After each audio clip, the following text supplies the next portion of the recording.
तो यहाँ पर हायर सेकेंडरी मुख्य परीक्षा वर्ष 2023 कक्षा 12वीं का रसायन शास्त्र का बोर्ड का पेपर है।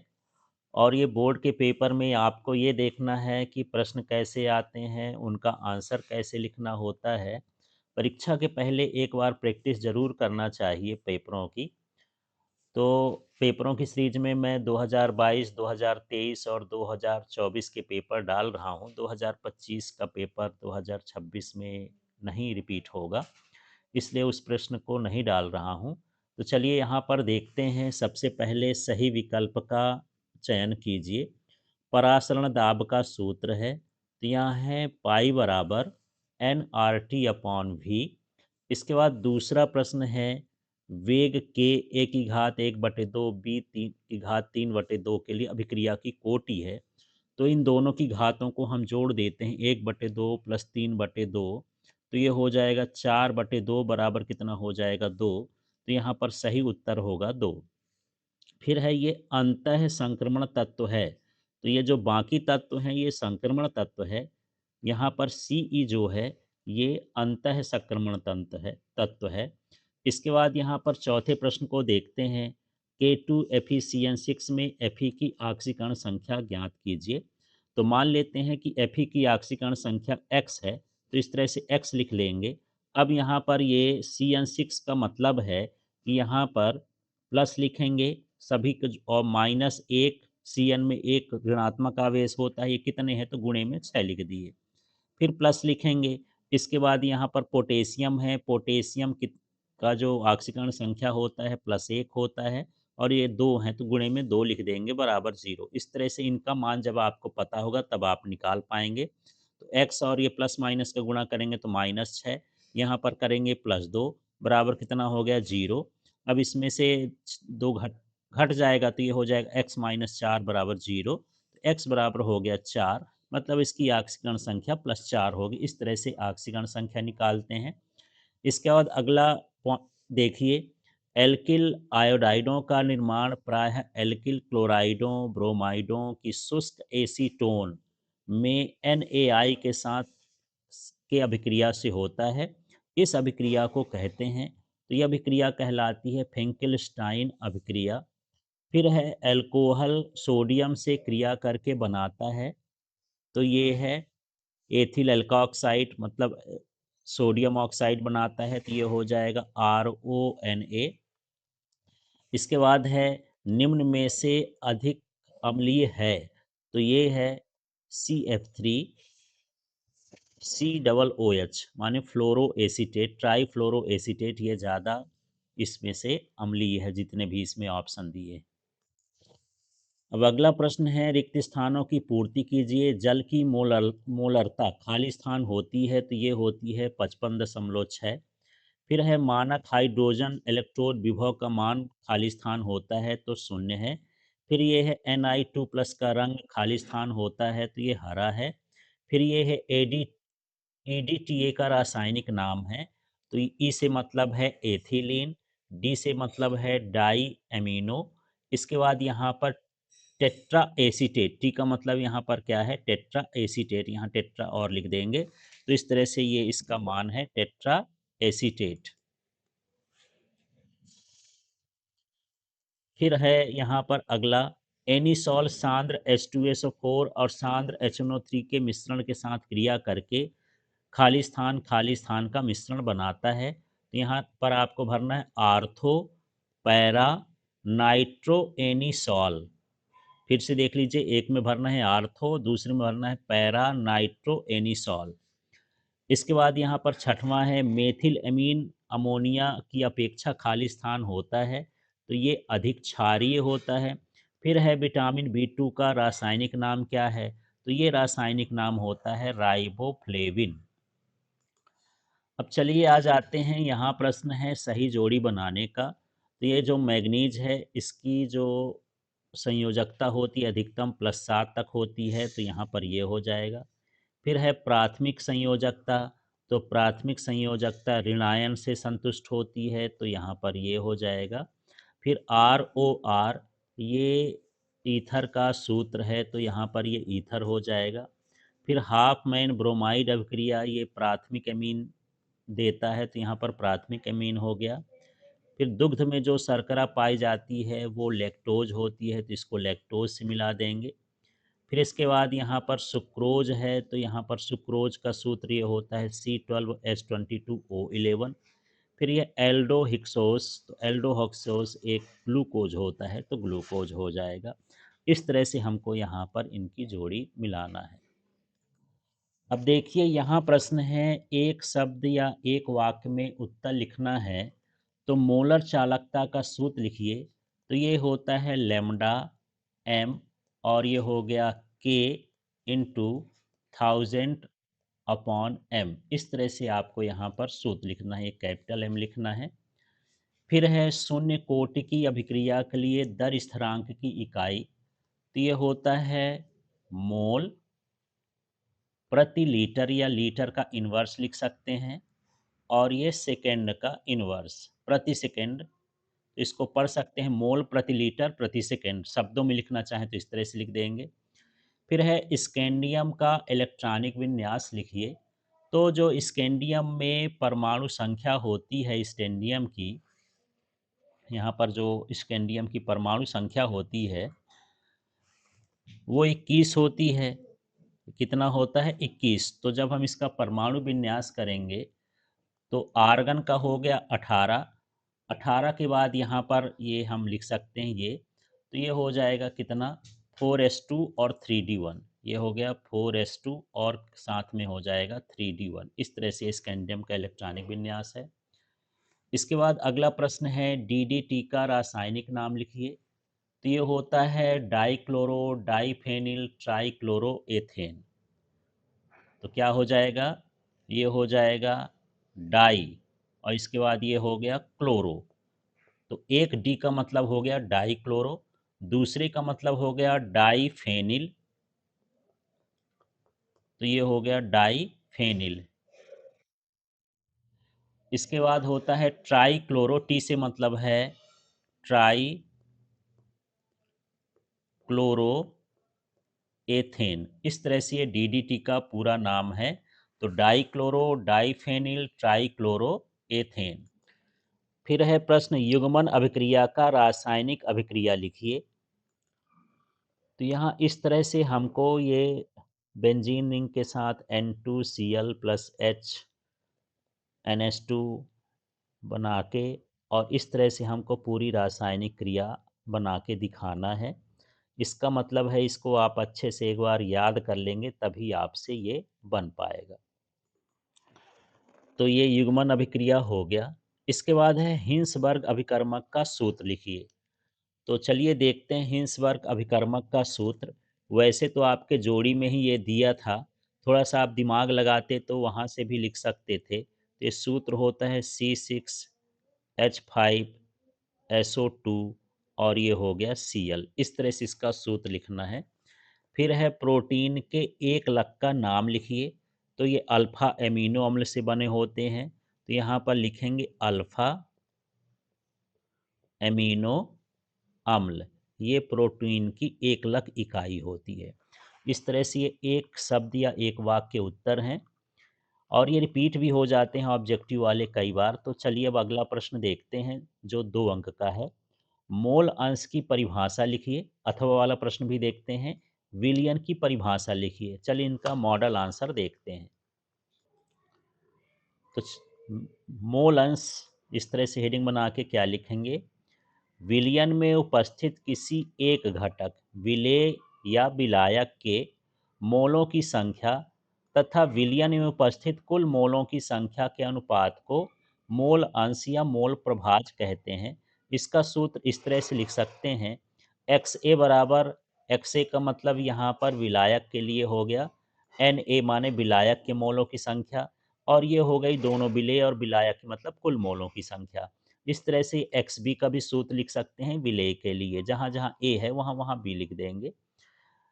अब यहाँ पर देखते हैं विलयन की परिभाषा।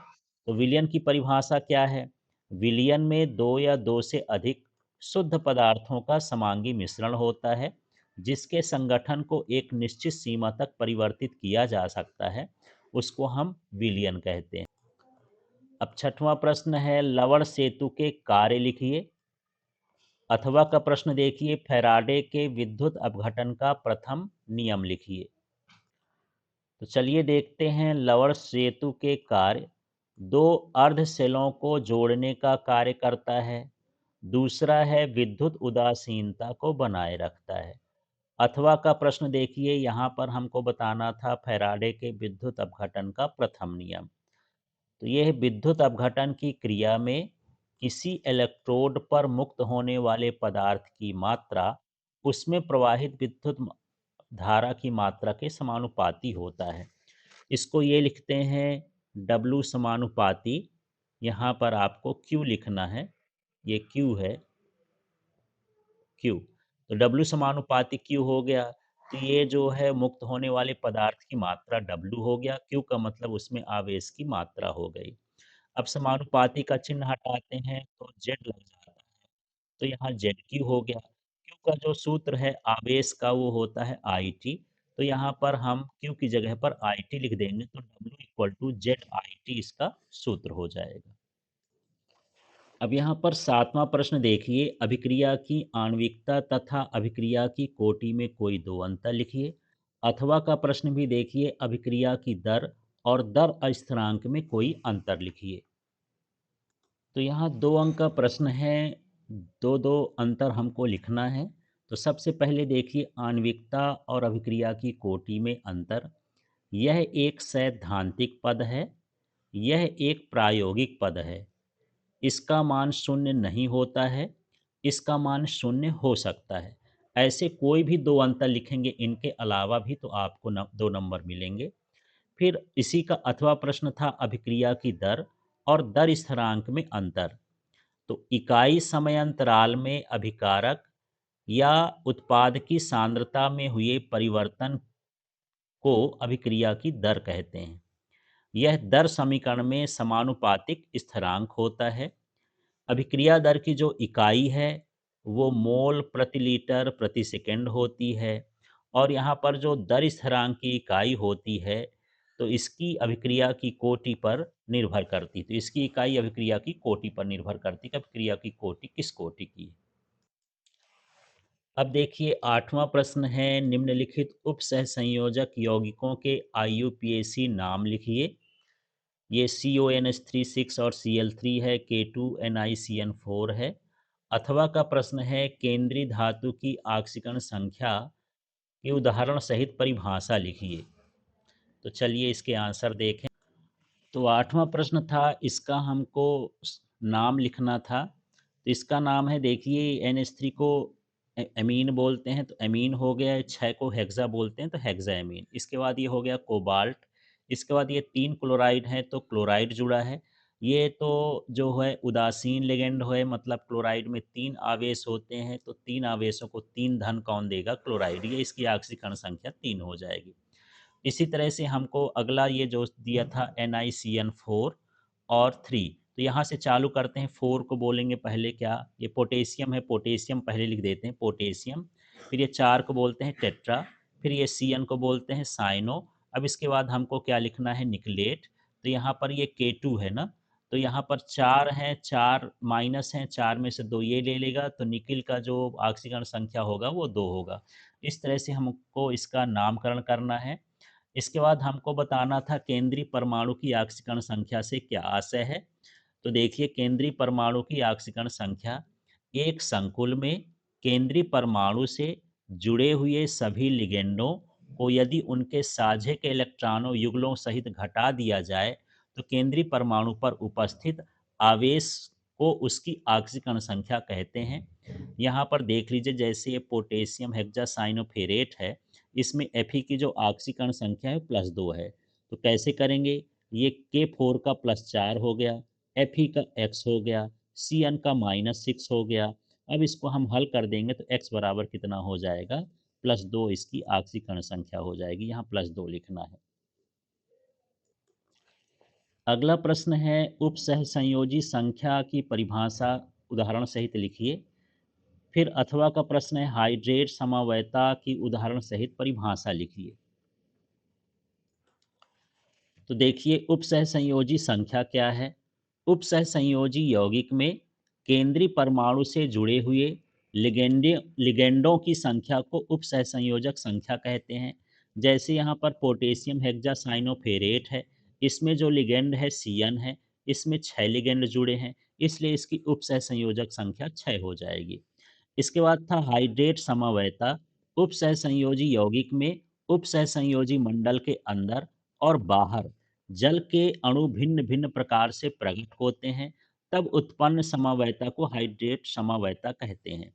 जैसे यहाँ पर ये CrCl3 6H2O के ये 3 हाइड्रेट समवयी हैं, देख लेते हैं। ये CrH2O6 और ये Cl3 है। लेकिन अगला वाला देख लीजिए कि यहाँ पर H2O5 हो गया, तो एक जल का अणु बाहर चला गया और एक Cl का अणु उसकी जगह पर अंदर आ गया। मतलब उसमें समन्वय संख्या नहीं बदलनी चाहिए।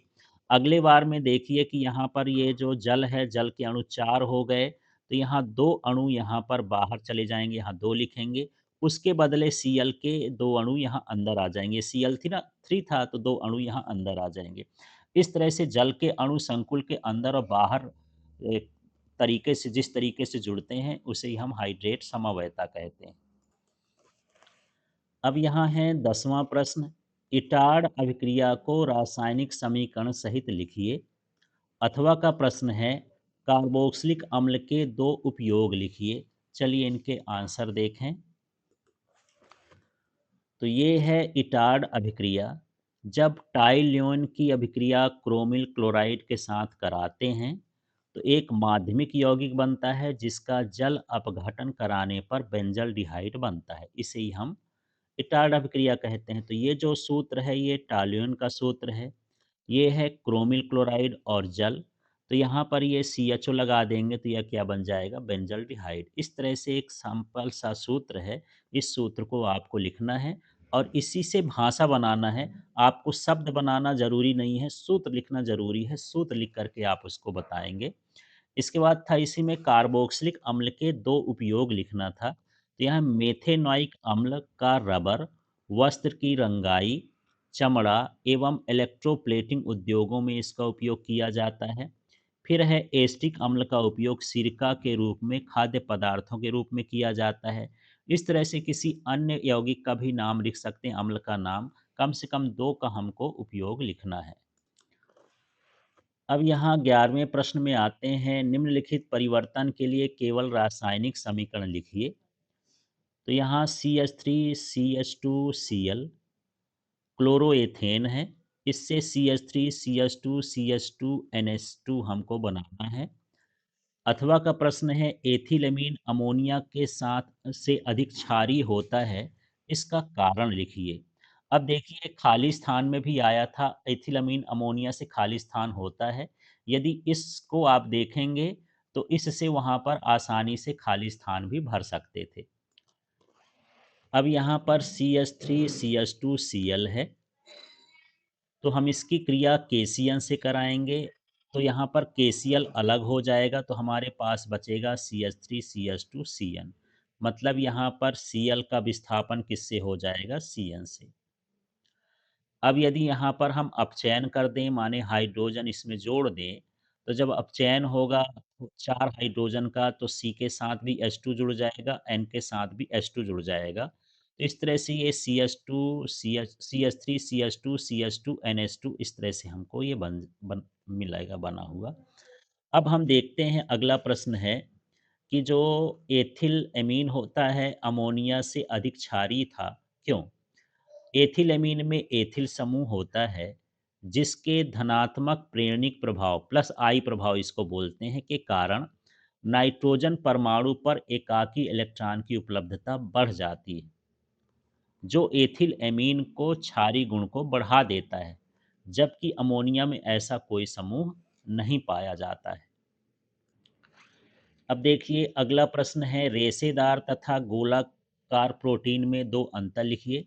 अथवा का प्रश्न है डीएनए तथा आरएनए में कोई 2 अंतर लिखिए। तो यहाँ है रेशेदार प्रोटीन और फिर क्या है? गोलाकार प्रोटीन। तो रेशेदार प्रोटीन में क्या है? इसमें पॉलीपेप्टाइड श्रृंखलाएं समांतर होती हैं, इसमें पॉलीपेप्टाइड श्रृंखलाएं कुंडलित होकर के गोल हो जाती हैं। ये जल में अविलेय होते हैं, ये जल में विलेय होते हैं। इसके अलावा दूसरे अंतर भी लिख सकते हैं। 2 अंक का है तो कम से कम 2 अंतर आपको लिखना है। इसी प्रकार है यहाँ पर डीएनए और आरएनए में अंतर। इसमें डबल हेलिक्स होते हैं या स्ट्रिंग होते हैं या सूत्र होते हैं, ऐसा लिख सकते हैं। इसमें सिंगल सूत्र होते हैं, एकल सूत्र होता है, इसमें 2 सूत्र होते हैं, ऐसे भी लिख सकते हैं। इसमें डीऑक्सीराइबोज शर्करा पाई जाती है, इसमें राइबोज शर्करा पाई जाती है। इसके अलावा भी 2 अंतर आप कोई अन्य अंतर भी लिख सकते हैं, कम से कम 2 अंतर आपको लिखना है।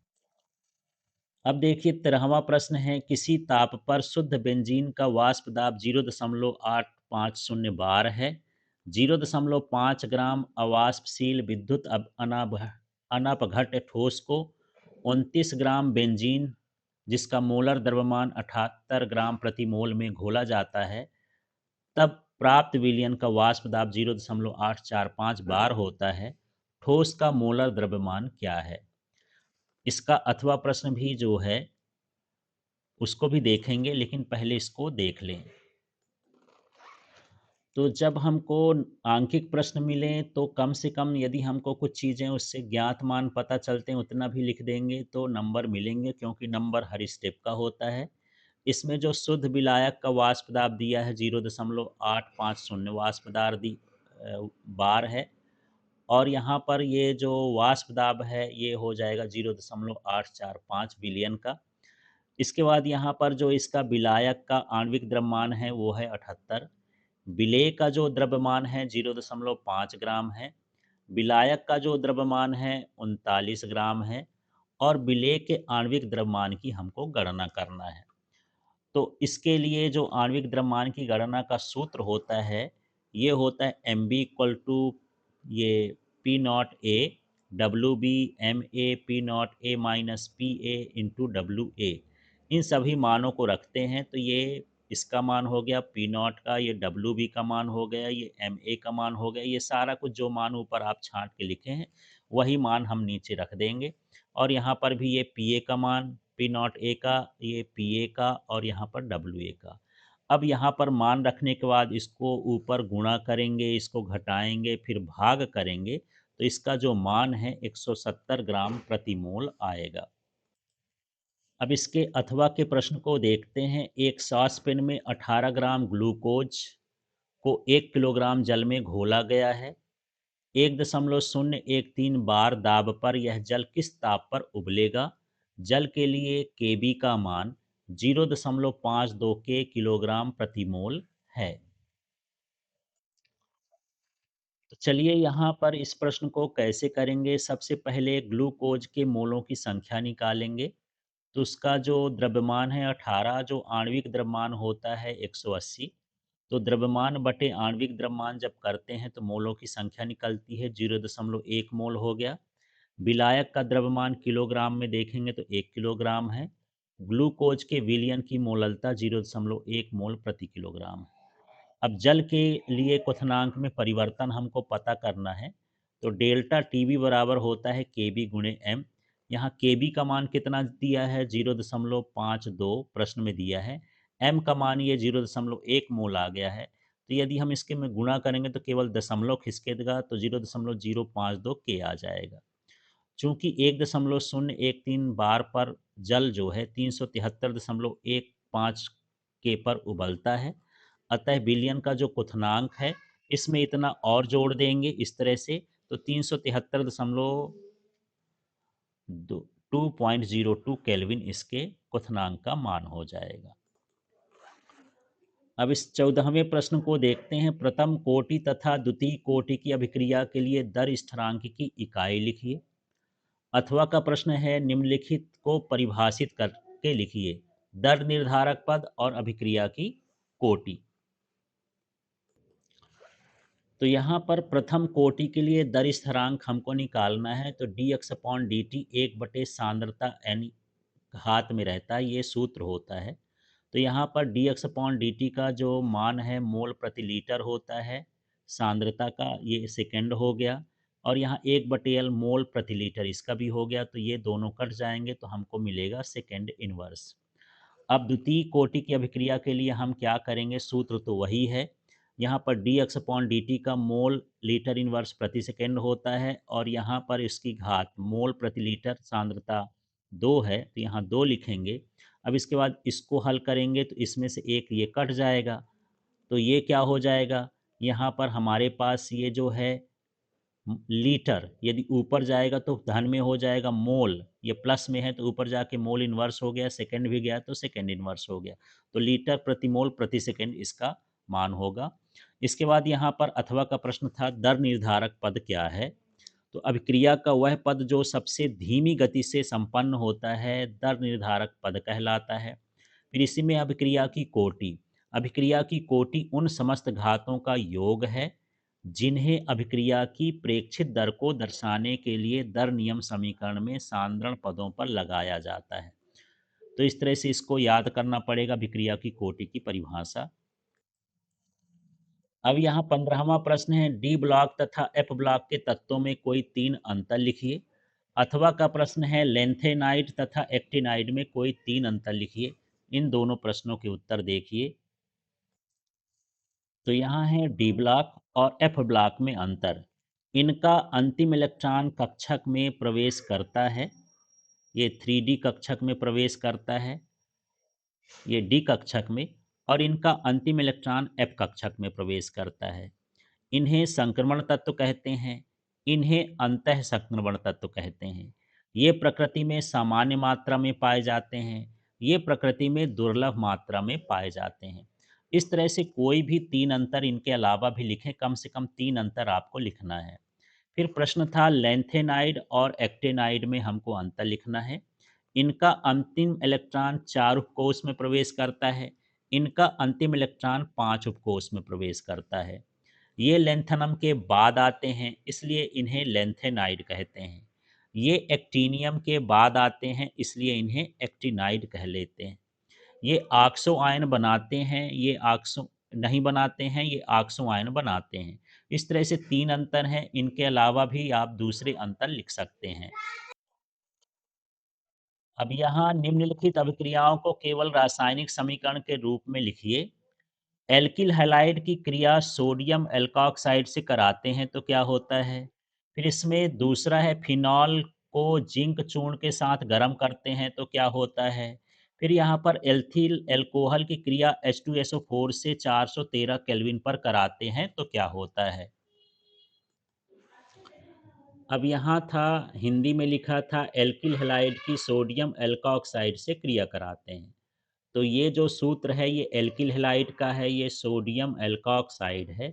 जब हम इससे क्रिया कराते हैं तो यहाँ पर NaX अलग होकर के ROR ईथर बनता है NaX। इस तरह से ये रासायनिक समीकरण होगा। इसमें फिर दूसरा था फिनॉल का जिंक चूर्ण के साथ गर्म करते हैं, तो ये फिनॉल का सूत्र है C6H5OH, ये हुआ जिंक, और इसको हम गर्म करेंगे तो ये बेंजीन प्राप्त होगा C6H6 और ये ZNO अलग हो जाता है। इस तरह से O और जिंक यहाँ पर अलग हो जाएगा ZNO, ये H इसके साथ जुड़ गया तो C6H6 बन गया। फिर था एथिल अल्कोहल का H2SO4 के साथ 413 केल्विन पर हम गर्म करते हैं, तो ये C2H5OH अल्कोहल हो गया, एथिल अल्कोहल, और ये H2SO4 है। जब हम इससे क्रिया कराते हैं तो इसके 2 अणु हो जाते हैं, तो C2H5O और C2H5, इस तरह से ईथर बनता है, H2O यहाँ पर अलग हो जाता है। अब देखिए यहाँ पर प्रश्न है 4 chloro 2,3 di methyl pentane 1 ol. इसके बाद यहाँ पर दूसरा प्रश्न है 2 एथॉक्सी प्रोपेन, और यहाँ तीसरा है 2,6 डाई मेथिल फिनॉल। इनका हमको संरचना सूत्र लिखना है। तो यहाँ पर सबसे पहले लिखा था पेंटेन, तो हम ऐसे CH3 CH ऐसे लिख करके 5 कार्बन बना लें, 1 2 3 4 5, तो ये पेंटोन हो गया। देखिए यहाँ पर 1 है, 2 है, 3 है, 4 है, तो इसमें लिखा था पेंटेन ऑल, ऑल माने अल्कोहल होता है इसलिए OH जोड़ दिए हैं। अब इसके बाद चौथे नंबर पर ये क्लोरो जुड़ा है, तो ये 4 क्लोरो नाम था। फिर ये 2 और 3 में जो है डाई मेथिल जुड़ा है, तो 2,3 डाई मेथिल, और इसके बाद पेंटेन एक ऑल, इस तरह से यहाँ पर इसका नाम हो जाएगा। फिर हमको लिखना था 2,6 डाई मेथिल फिनॉल। तो यहाँ पर भी देख लेते हैं 2,6 डाई मेथिल फिनॉल का सूत्र कैसे बनेगा। अच्छा, ये दूसरा तो अलग है, 2 एथॉक्सी प्रोपेन है। तो यहाँ पर 2 एथॉक्सी प्रोपेन को देख लीजिए, इस तरह से यहाँ पर हम इसकी संख्या का करेंगे।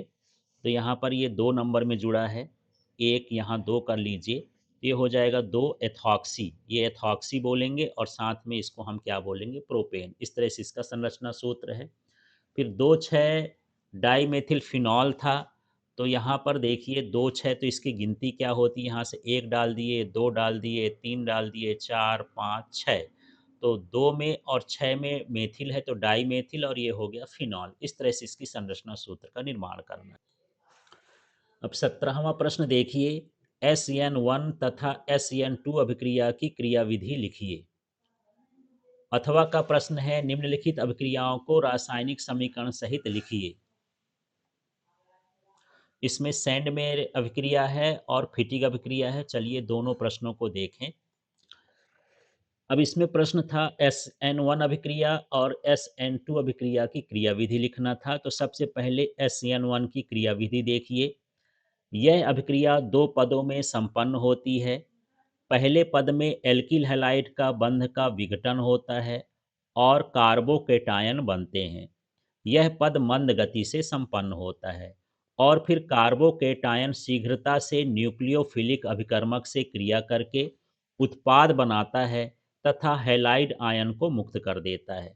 तो देखिए पहला स्टेप है, ये हमारे पास आर एक्स है, ये मंद अभिक्रिया होती है। यहाँ आर प्लस अलग हो गया, एक्स माइनस अलग हो गया, तो कार्बोकेटायन है।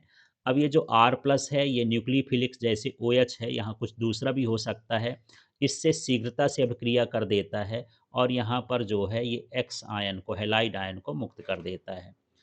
तो ये 2 पदों में हो गई। अब SN2 की अभिक्रिया हम देखते हैं ये कैसे होती है। तो यह अभिक्रिया एक पद में संपन्न होती है।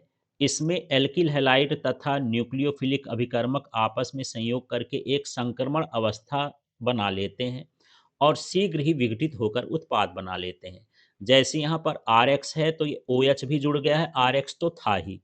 तो ये जो है संकरण अवस्था है, ये थोड़ा मंद होती है और तुरंत ही यहाँ पर ये उत्पाद बनाते हैं। इस तरह से खत्म, एक्स हेलाइड आयन अलग होता है, तो एक पद में ही ये संपन्न होती है, यह तीव्र होती है।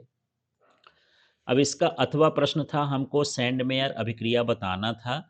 जब बेंजीन डाई एजोनियम क्लोराइड की क्रिया क्यूप्रस हैलाइड के साथ संगत हैलोजन अम्ल की उपस्थिति में कराते हैं तो हैलोएरीन बनता है। तो यहाँ पर ये है बेंजीन डाई एजोनियम क्लोराइड और ये है क्यूप्लस क्लोराइड और ये है हैलाइड अम्ल। इनकी उपस्थिति में जब हम कराएंगे तो यहाँ पर क्या बनेगा, हेलोएरीन बनेगा। माने ये यहाँ पर ये जो N2 है इसका विस्थापन हो जाएगा, Cl का विस्थापन हो जाएगा, इसमें X जुड़ जाएगा। तो इस तरह की अभिक्रिया सैंडमियर अभिक्रिया कहलाती है। इसके बाद हम बात करते हैं फिटिग अभिक्रिया की। तो एरिल हैलाइड को सोडियम के साथ शुष्क ईथर की उपस्थिति में गर्म कराते हैं तो डाईफेनिल बनता है। जैसे यहाँ पर ये है एरिल हैलाइड है, इसके 2 अणु लेते हैं, ये सोडियम की उपस्थिति में के साथ शुष्क ईथर में की उपस्थिति में क्रिया कराते हैं तो ये डाईफेनिल बन गया। माने ये आपस में इस तरह से जुड़ करके 2 अणु बना देता है और 2 NaX अलग हो गया, तो यह फिटिग अभिक्रिया कहलाती है।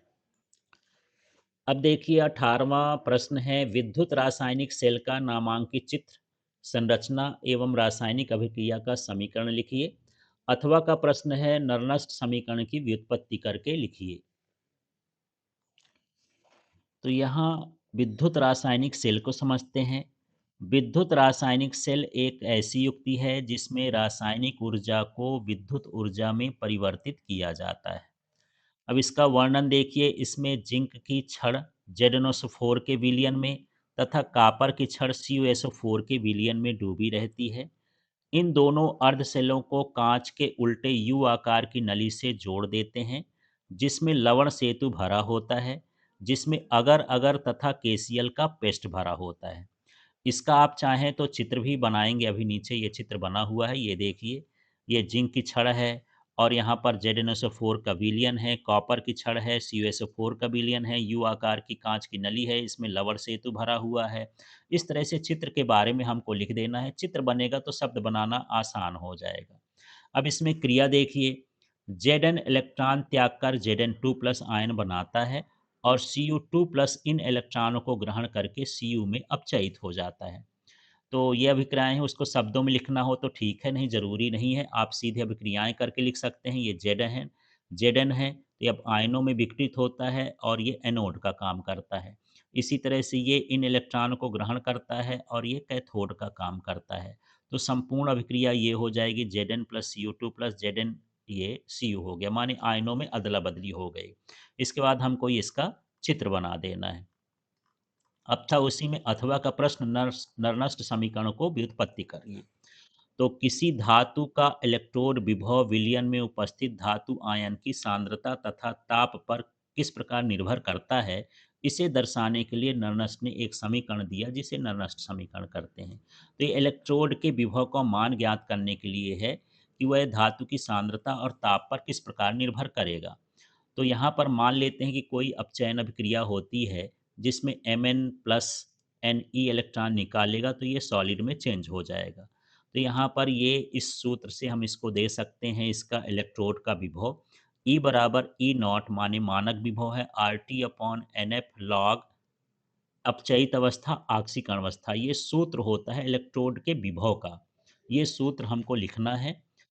इसके बाद यहाँ पर हम क्या करेंगे, इसमें यदि हम इसको लॉग, ये नेचुरल लॉग है तो इसको लॉग 10 में बदलेंगे तो यहाँ पर 2.303 आ जाएगा और अपचयित अवस्था MS हो गई और यहाँ पर ऑक्सीकरण अवस्था क्या हो गई, Mn प्लस हो गई। इस तरह से हमको ये लिखना है। इसके बाद यहाँ पर मान लेते हैं कि यदि MS का मान कितना है, 1 है, तो पूरा समीकरण इसको पूरा उसी तरह से उतार देना है। इसकी जगह पर हमको क्या लिख देना है, 1 लिख देना है। इतना लिखने के बाद सारे मान इसमें रखते हैं। 25 डिग्री सेल्सियस पर आर 8.31 टी 298 केल्विन, एफ का मान 96,500 कूलाम का मान रख देंगे। तो ये पूरा प्रश्न ये यहाँ तक उतारे, ई नॉट भी उतारे, ये 2.3 है, यहाँ आर का मान 8.31 है, टी का मान 298 है, एन का मान एन है, एफ का मान ये फैराडे नीतांक है, लॉग 10 है। इस तरह से सारा कुछ हम लिखेंगे। इतना लिखने के बाद सबका गुणा करेंगे तो 0.059, इतना गुणा करने की बजाय आपको याद करने लेना है तो ये सरल हो जाएगा।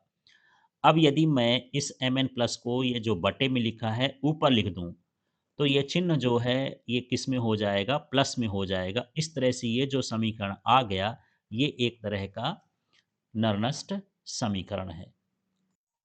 अब देखिए 19वां प्रश्न, CH3COH से निम्नलिखित यौगिक किस प्रकार आप प्राप्त करेंगे, इनका रासायनिक समीकरण लिखना है।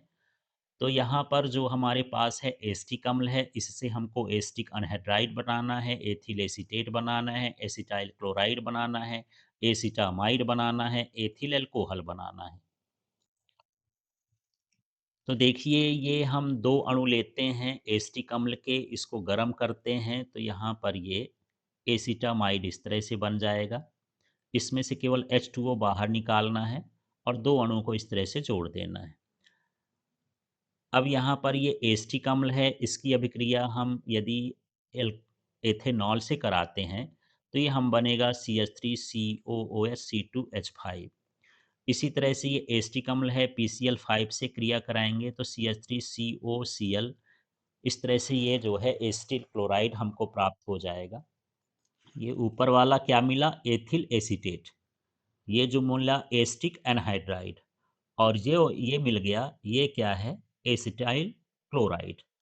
अब अगला वाला हम देखते हैं, जो हमको एस्टामाइड बनाना है तो CH3COH NH2 का हम यदि रिएक्शन कराएंगे, इसमें आप ये बीच का पद लिखें या न लिखें ज़रूरी नहीं है, आप CH3CONH2 डायरेक्टली लिख सकते हैं। तो एस्टामाइड बन जाएगा, OH का यहाँ पर विस्थापन हो जाएगा, इसमें से OH और इसमें से एक H कम कर देना है, इस तरह से ही बनेगा। अब यहाँ पर यदि हमको एस्टिक अम्ल से फिर से हमको बनाना है तो इसमें हमको एथिल अल्कोहल बनाना है, ये CH3 लिख लेना है आपको, CH3COH। तो जब हम इसको ये लिथियम एल्युमिनियम हाइड्राइड की उपस्थिति में क्रिया कराते हैं तो ये बन जाता है CH3CH2OH। इस तरह से यहाँ पर ये पाँचों समीकरण आपको लिखना है। अभी इसका अथवा का प्रश्न है, तो इन समीकरणों को हमको पूर्ण करना है। एक तरफ आपको दिया है, इसके आगे कौन-सा प्रोडक्ट बनेगा, चलिए इनको देखते हैं। तो यहाँ पर ये जो दिया है, ये ब्यूटेनॉल है और ये इतना भाग तो क्वेश्चन से लिख लेना है, ये क्वेश्चन से हो गया। बस आपको ये देखना है कि जब हम अमोनियम क्लोराइड से करेंगे, तो सब कुछ यही रहेगा। यहाँ पर जो समूह है, वो बदल जाएगा, CHO की जगह COOH हो जाएगा, एक ऑक्सीजन इसमें और जुड़ जाएगा। तो ये ब्यूटानोइक एसिड हमको मिलेगा, अम्ल मिलेगा। इसके बाद यहाँ पर था, ये इतना भाग हमको दिया है क्वेश्चन में, RRC, double bond O, ZnHG और ये है। तो जब भी जिंक के साथ होता है, तो इसमें जो है अपचयन होता है, हाइड्रोजन इसमें जुड़ेगा। तो यहाँ ऑक्सीजन हटा करके और यहाँ पर हमको H2 जोड़ देना है। यहाँ H2O हम अलग कर देंगे, हाइड्रोजन जुड़ जाता है इस क्रिया में। इसके बाद तीसरे वाले में यहाँ पर ये तो क्वेश्चन में ही दिया है, हाइड्रोजन है, पैलेडियम बेरियम सल्फेट है। तो यहाँ पर देख लेते हैं, ये जो है Cl हटेगा और सिर्फ H जुड़ जाएगा, तो ये बनेगा CHO, मतलब बेंजल्डिहाइड बन जाएगा। इस तरह से अभिक्रिया होगी। इसके बाद यहाँ पर फिर भी ये इस साइड का क्वेश्चन में दिया है निर्जल AlCl3 तक। तो जब हम यहाँ से रिएक्शन कराएंगे, तो यहाँ पर जो सूत्र दिया था RCN का, तो यहाँ पर ये COR इस तरह से आपको जोड़ देना है और ये साइनाइड हमको मिल जाएगा। अब हम पाँचवें वाले प्रश्न को देखते हैं। तो ये देख लिए होंगे, थोड़ा-सा मिला लीजिएगा। पाँचवें वाले का उत्तर इधर लिखा हुआ है, इसको इसमें करना है और यहाँ पर RCN वाले में RCH2 NH2 लिखना है। इस तरह से ये पेपर पूरा समाप्त होता है और इसे जो है आप बड़े ध्यान से एक बार लिख कर के करिएगा। कुछ चीज़ें इसमें रटने वाली भी हैं, तो जब तक आप लिख कर के नहीं देखेंगे, आपसे नहीं रटी जाएँगी। उनको देखिए, फिर उसको बार-बार लिखिए।